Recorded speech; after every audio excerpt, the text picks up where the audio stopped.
I didn't mean to offend her. That was the first thing I kept telling myself as I lay strapped to a medical cradle aboard Caduceus Station, staring at a ceiling that pulsed softly like a living thing. The second thing I kept thinking was that if I survived this mission, I was never making jokes under anesthesia again. The alien nurse standing beside me straightened abruptly, her spined crest flaring a sharp indigo. "That was inappropriate," she said, voice tight. I winced. "Sorry. Bad habit. Humans joke when we're scared." She didn't reply. She just turned away, movements clipped, clearly angry. At the time, I thought that was the end of it. I was very wrong. Caduceus Station floated on the edge of the Perseus Rift, a neutral medical hub jointly operated by half a dozen species. Wounded soldiers, explorers, smugglers, and diplomats ended up there when no one else wanted responsibility for them. I was there because my reconnaissance ship had been clipped by an unknown energy weapon during a first contact patrol. My crew barely made it out before the hull collapsed. I took a shard of something alien straight through my side. The doctors said I was lucky.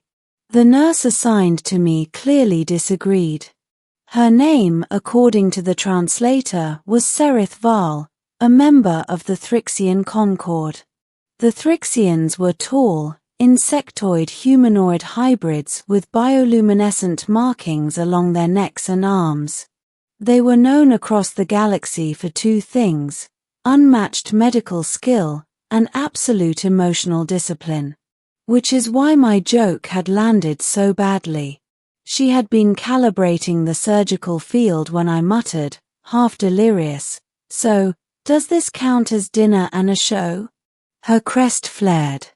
Her mandibles tightened. And the temperature in the room seemed to drop a degree. Since then, she barely spoke to me.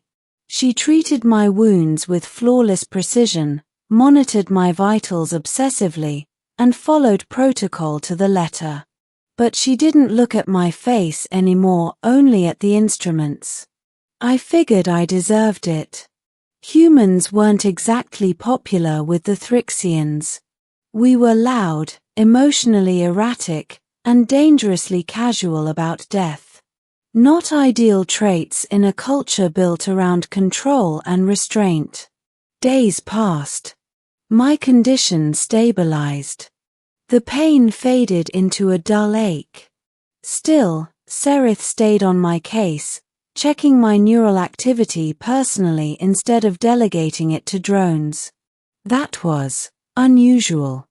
On the fourth night, the ward lights dimmed to simulate rest cycles. Most patients slept.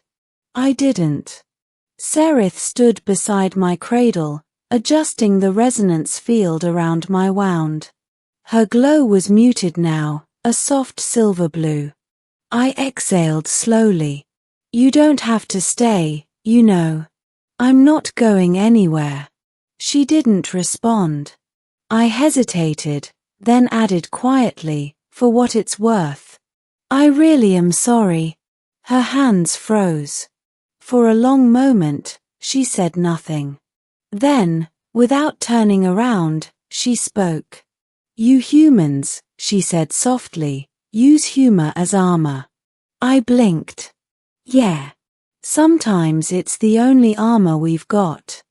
She turned then, finally meeting my eyes. Her expression wasn't angry anymore. It was conflicted. "On Thrixia," she said, "jokes during treatment are forbidden. Emotion destabilizes the healer." "That makes sense," I said. "Guess I destabilized you." Her crest dimmed further. "You did." The silence between us thickened, not uncomfortable, just heavy. I expected her to leave. Instead, she leaned closer. Close enough that her voice dropped below the translator's threshold. "What I am about to say," she whispered, is treason under Concord law. My heart skipped. Then maybe you shouldn't.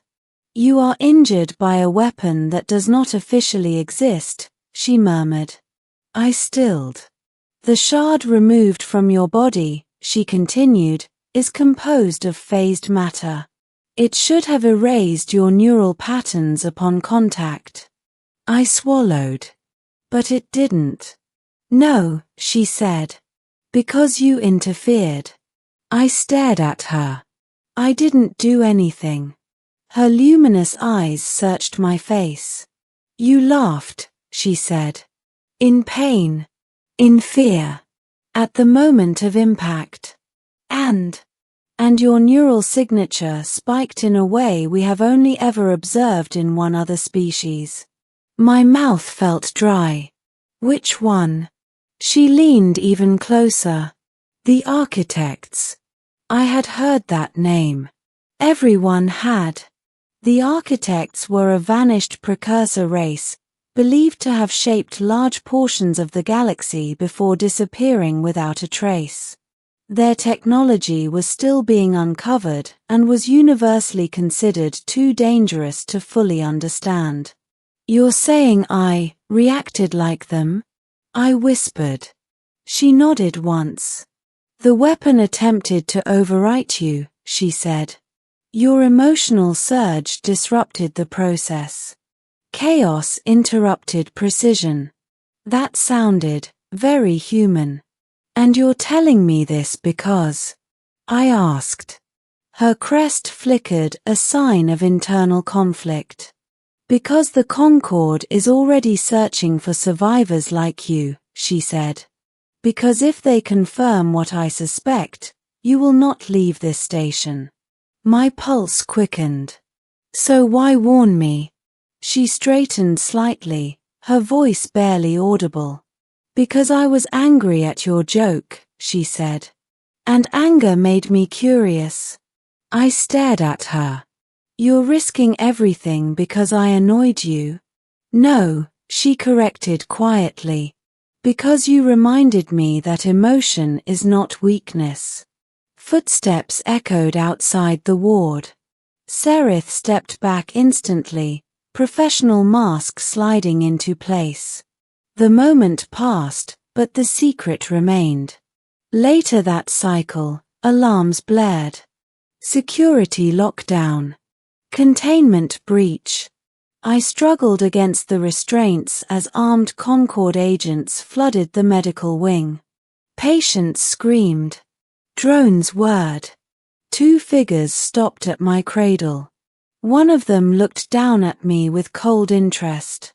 This one, he said. The human.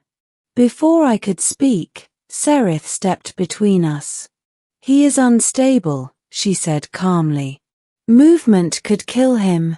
That is acceptable, the agent replied. Something inside me snapped. Not fear.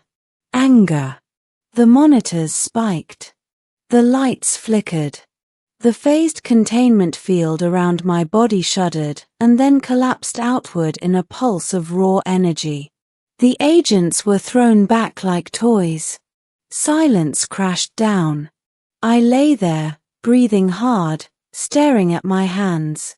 Sereth stared at me in awe. You see now, she whispered. I met her gaze. Yeah. I do. Security reinforcements poured in, but this time, they hesitated. Because the human on the medical cradle was smiling. Weeks later, Earth and the Concorde signed an emergency research treaty. Carefully worded. Heavily restricted. I was discharged under joint supervision. Sereth transferred off Caduceus Station the same day. As my shuttle prepared to depart, she met me at the airlock.